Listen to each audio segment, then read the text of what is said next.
Hey guys, what's up? This is Tony from alphapursuits.com. In this video, I'm going to talk about why I'm trading longer days to expiration options and show you some of the data that I found from tastytrade.com to sort of make an argument why I'm doing it, and also give you some updates on some of the trades that I've already done and some of the results I've got so far. So the reason I'm doing it is because of the risk and also the management part of it. Let me present you some of the data that Tasty Trade has, and then we can move on to talk about why I think the way I'm doing it makes sense. So here are some of the screenshots that I got from this particular video I found on tastytrade.com. They have so many videos that talk about why 45 days to expiration is the best one and the best options to trade. And the reason being is that it all comes down to basically average P&L per day. So profit lose per day is the highest when they compare 45 days to other day to expiration options. And in this instance, they compare it to 90. And as you can see here, when the IV rank is very high, for the P&L per day, for 45 days to expiration is $3, whereas 90 days is only $2.50. But when you look at the actual P&L per trade, the 90 days to expiration has much higher P&L per trade. And the reason being is because when you go out in time, of course, there's more time value that you can earn. And the kind of testing that they do, the study that they do is they get out at 50% of the maximum profit. So that's the first argument I want to make. So when you compare 45 days to expiration and 90 days to expiration, of course, when you start getting out at 50% maximum profit, it's going to take much longer for 90 days to expiration because there's a lot more credit that you get by setting up 90 days to expiration. So my argument is, what if I get out at 35% or even 25%, which will make it a little bit, more even ground, because at that exit point, I don't need to wait so much time to get to that point. So a lot of it will depend more on volatility. And that's my first thinking. Then the second point is that a lot of this study that Tasty Trade does is they use index, not individual stocks. In other words, of course, they are doing back testing. So as you can see, it's very difficult for these indexes to have a very high IV rank because there's no earning calls. And it really relies on large events, very highly unlikely events to get to that kind of IV rank. Whereas if you are trading individual stocks, it is pretty easy to get up to 75 to 100% IV rank because there are earning calls, there are all kinds of activities, events going on with individual company. So that's my second point. Because they only look at indexes, not necessarily individual stocks, probably the beta that they have is not as high as individual stocks. And that's why when you look at this longer days to expiration, you tend to get out later, and also you don't get as much benefit of the volatility. And again, here's another video that I found that talk about sensitivity of volatility. And again, they look at indexes here, not individual stocks. So when you look at 6 months compared to 2 weeks, obviously, for 2 weeks, there's 75% increase, whereas for 6 months, there's only 29% increase for the S&P 500 drop by 13%. So you can see, obviously the increase is not very substantial for the longer time duration, longer day to expiration options. But again, this is index, not individual stock.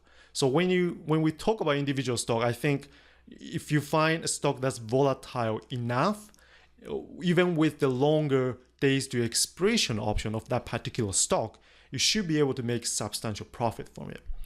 So that's really my theory. Those are the 2 points I want to point out, and also the reason I want to do longer days to expiration is because it gives me a wider in the money, out of money sort of safety zone, and so that I don't have to adjust it as often. I can just leave it, and even if it goes against my position, I'll be able to get out without rushing, because since there's a lot of time value left, and I can wait until the position to come back into the sort of range that I set it up.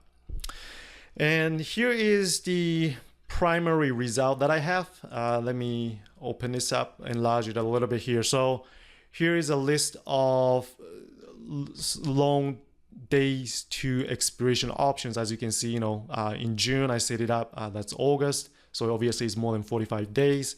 In July I set it up for January expiration, December expiration. So you can see these are pretty long days to expiration options.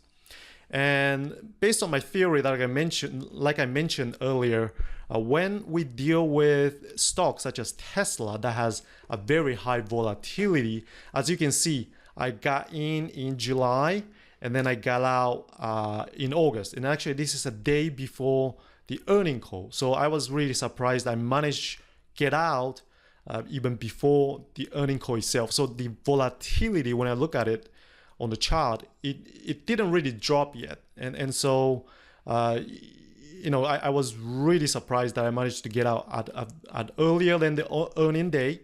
And then I managed to hit the target, which is approximately 10%. I normally set it up 10% of the margin requirement. And obviously this margin changes as the stock underlying stock price changes. So, this is the initial margin requirement, and since we cannot predict which way it's gonna move, so I normally use this number, sort of saying, okay, here's the amount of money that I am investing. I want to make 10%, at least 10% of it. So, that's the sort of exit target that I set up. And obviously, some of it, there's one here I didn't make money out of it, which is Under Armour. When I look at the Vega, it was obviously much lower compared to Tesla, so the volatility is much smaller. And I got out after the earning because there was really no point for me to stick around, because the volatility already dropped down to the level I want it to be. And even with that, it was not positive. Partially of that is because you went against the direction I want it to be. So when I bought it, when I sold this, it was around $20. And when I got out, it was down to about 18 after the earning call, because they had a disappointing sort of forecast. So because of that, the price didn't sort of stay within the range I want it to be. But also, even with the drop in volatility, it didn't help. So basically, the drop in volatility didn't really make that, didn't compensate these sort of price movement, and so I ended up losing money there. And for these two, when I look at Vega, they are kind of more or less the same as Under Armour, maybe a little bit different. But moving forward, I'm going to pay a little more attention to the Vega of each option, so that I know the volatility of each option that I'm trading. And so as you can see, based on this result, it seems like stocks with high volatility, even with the longer days to the expiration options, I could still get out at a pretty good profitable amount. So that is the primary result, and I will be making more videos following up on the progress. So if you're interested, please subscribe or come back and check out the channel, alphapursuits.com channel. And I'll see you in the next video. Thank you for watching.